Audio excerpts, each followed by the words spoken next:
Hello students, class 10th subject science chapter 6 life processes. और ये वाला जो टॉपिक आज मैं डिस्कस करने जा रही हूँ ये आपकी वर्कशीट नंबर 29 का टॉपिक है। ये वैसे तो वर्कशीट पहले हो चुकी है, लेकिन कुछ बच्चों के इसमें डाउट्स थे और उन्होंने इसके बारे में मुझसे पूछा था, तो इसलिए आज मैं डिस्कस करने जा रही हूँ ट्रांसलोकेशन। आपकी एनसीईआरटी बुक में ये टॉपिक है 6.4.2 ट्रांसपोर्टेशन इन प्लांट्स, और इसमें ये है transport of food and other substances. इसी को हम ट्रांसलोकेशन कहते हैं। वैसे इसके बाद आपके डाउट्स क्लियर हो जाएंगे, लेकिन अगर फिर भी आपको कोई प्रॉब्लम रहती है तो आप जरूर पूछिए। अब ट्रांसलोकेशन को स्टार्ट करने से पहले आपने एक डायग्राम देखा है, फोटोसिंथेसिस में था ये डायग्राम। ये लीफ का क्रॉस सेक्शन है, मतलब हमने एक लीफ लिया और उसको इस तरह से क्रॉस सेक्शन, छोटा पीस लिया उसका थिन। इसमें आपने देखे थे ये क्लोरोप्लास्ट है। इन क्लोरोप्लास्ट के अंदर होता है क्लोरोफिल, और क्लोरोफिल सन एनर्जी को ट्रैप करता है और ट्रैप करके उससे फोटोसिंथेसिस से फूड बनाकर केमिकल एनर्जी में कन्वर्ट कर देता है। तो green leaves prepare their food with the help of carbon dioxide, water in the presence of sunlight. और इस एक्टिविटी से, जो मेटाबॉलिक एक्टिविटी से जो प्रोडक्ट बनता है वो होता है फूड। तो it means food is prepared in leaf. So leaf is the food factory of plant. Leaf आपका हुआ फूड फैक्ट्री ऑफ प्लांट। अब देखो, फूड तो बन गया आपका लीफ में, but each and every part of the plant need food. Root को भी चाहिए, स्टेम को भी चाहिए, फ्रूट्स को भी चाहिए, सीड्स को भी चाहिए। तो वहां तक ये कैसे जाएगा? Food needs to be transported to other parts of plants. अब ये अदर पार्ट्स में रूट, स्टेम, ब्रांचेस, सीड्स ये आ जाएंगे। तो ये जो प्रोसेस है, the transport of food and soluble products of photosynthesis from leaves to other parts of plants is called translocation. मतलब जो लीफ के अंदर जो फूड बना था, उस फूड का लीफ से लेकर कहाँ तक जाना, रूट, स्टेम और जो भी उसके अदर पार्ट है, वहां तक ट्रांसपोर्ट करने की प्रोसेस को बोलते हैं translocation. What is translocation? The transport of food and soluble products of photosynthesis, जो भी बना, फ्रॉम लीव्स, लीव्स से लेकर to other parts, other parts, चाहे वो ऊपर है चाहे वो नीचे, that is called translocation. Definition clear हो गई होगी। सिर्फ फूड को लीफ से अदर पार्ट्स में ट्रांसपोर्ट करने की प्रोसेस को ट्रांसलोकेशन कहते हैं। नाउ ट्रांसलोकेशन कैसे होती है? इसके लिए जितने भी प्लांट्स हैं, उनके रूट, स्टेम, लीव्स, सबके अंदर एक स्पेशल टिश्यू होता है, और वो टिश्यू है वास्कुलर टिश्यू। वास्कुलर टिश्यू का मतलब है जो कंडक्ट करे, जो ट्रांसपोर्ट करे सब्सटेंसेस को। तो अब उस वास्कुलर टिश्यू जो है, वैसे दो टाइप के होते हैं, जाइलम एंड फ्लोएम। प्लांट्स के vascular tissues are of two types, xylem and phloem. देखो, जाइलम क्या करता है? दोनों का काम है कंडक्ट करना, ट्रांसपोर्ट करना, किसी चीज को एक जगह से दूसरी जगह लेकर जाना। अब जो जाइलम है वो वाटर को कंडक्ट करता है, और फ्लोएम जो है वो फूड को कंडक्ट करता है। अब देखो, वाटर को कंडक्ट कहाँ से करेगा? वाटर तो रूट से ऊपर जाएगा, अपवर्ड डायरेक्शन में। फ्लोएम फूड को कन्वर्ट करता है, ये लीफ से डाउनवर्ड भी लाएगा, साइड में भी लाएगा, और जो ऊपर कोई और पार्ट है, ब्रांचेस हैं, सीड्स हैं, फ्रूट है, वहां तक भी लेकर जाएगा। तो दोनों में एक मेन डिफरेंस है कि जाइलम में जो फ्लो ऑफ वाटर है, that takes place only in upward direction, वो सिर्फ ऊपर की तरफ होता है। जबकि फ्लोएम में transport of food takes place in all directions, वो रूट की तरफ भी होगा, वो ब्रांचेस में साइड की तरफ भी होगा और वो अपवर्ड जहां कहीं फ्रूट या सीड है वहां भी होगा। ये मेन डिफरेंस है। दूसरा डिफरेंस क्या है, देखो ये जाइलम ज से जल याद रखने का एक तरीका है, वैसे कोई इसका लॉजिक नहीं है। तो जाइलम जो है it conducts water, phloem conducts food. अब ट्रांसलोकेशन मतलब फूड का ट्रांसपोर्ट, वो किससे होगा, फ्लोएम से। तो यहां पर मेजर रोल प्ले करेगा फ्लोएम। ये जो फोटो है ये फ्लोएम की है, ये आप 9th क्लास में पढ़ चुके हो। ये फ्लोएम टिश्यू है।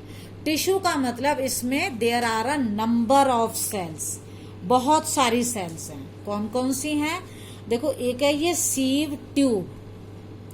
सीव ट्यूब की एक खास पहचान है कि इनकी ये जो सेल वॉल है ये परफोरेटेड होती है। इनकी जो सेल वॉल है ये परफोरेटेड होती है। परफोरेटेड का मतलब इसके बीच में होल है, जैसे छलनी होती है। सीव और छलनी एक ही बात है ना, इसीलिए इनको हम सीव ट्यूब कहते हैं। सीव ट्यूब को हेल्प करने के लिए, असिस्ट करने के लिए ये वाली जो सेल हैं ये, इनको बोलते हैं कंपेनियन सेल। कंपेनियन तो वैसे भी फ्रेंड होता है।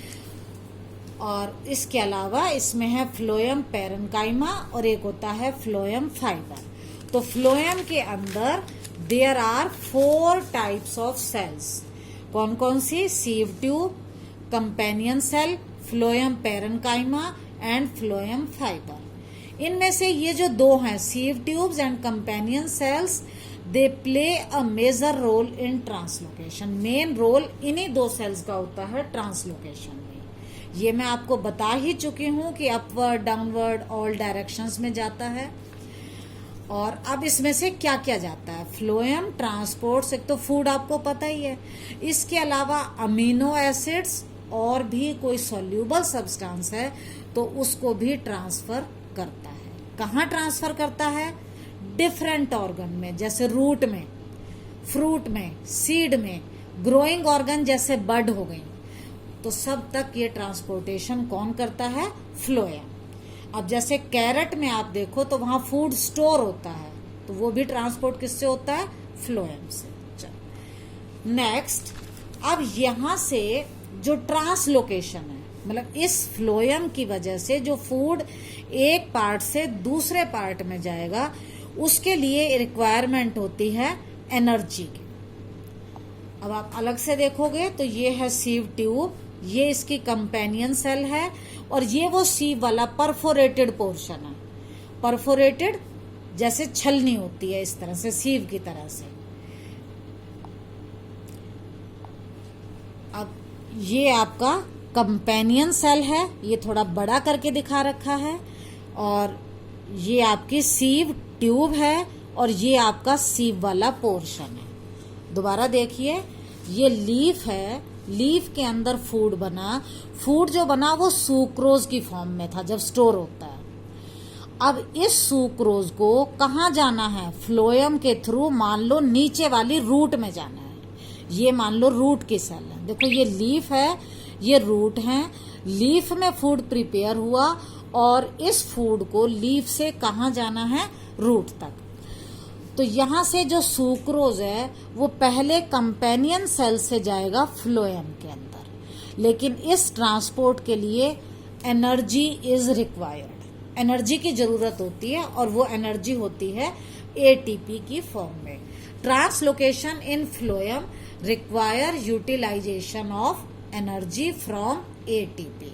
देखो, जो आपने जाइलम में से पढ़ा था वाटर का कंडक्ट, वहां कोई एनर्जी की जरूरत नहीं थी, वहां ट्रांसपिरेशन से ही काम हो रहा था, फिजिकल प्रोसेस से।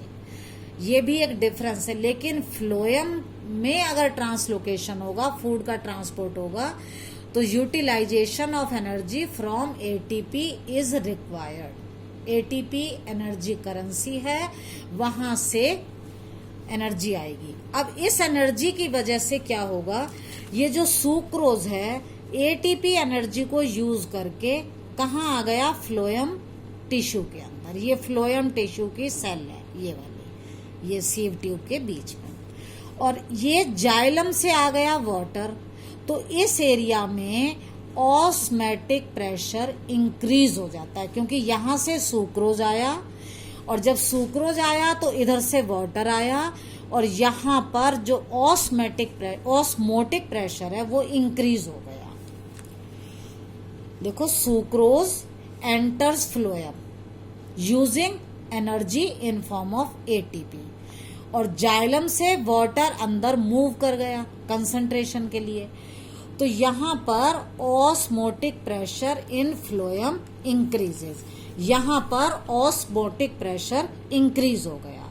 अब यहाँ का ऑस्मोटिक प्रेशर लो है, तो जो भी फूड मटेरियल है वो हाई प्रेशर से लो प्रेशर की तरफ मूव करेगा।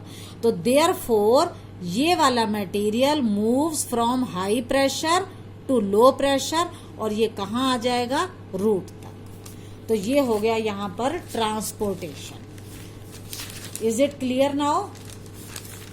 अब बेटा ये जो मटेरियल मूव हुए, जैसे लीफ से लेकर रूट में हुए, और जगह भी जरूरत है, ऊपर फ्लावर भी हो सकता है, फ्रूट भी हो सकता है, वहां भी चाहिए।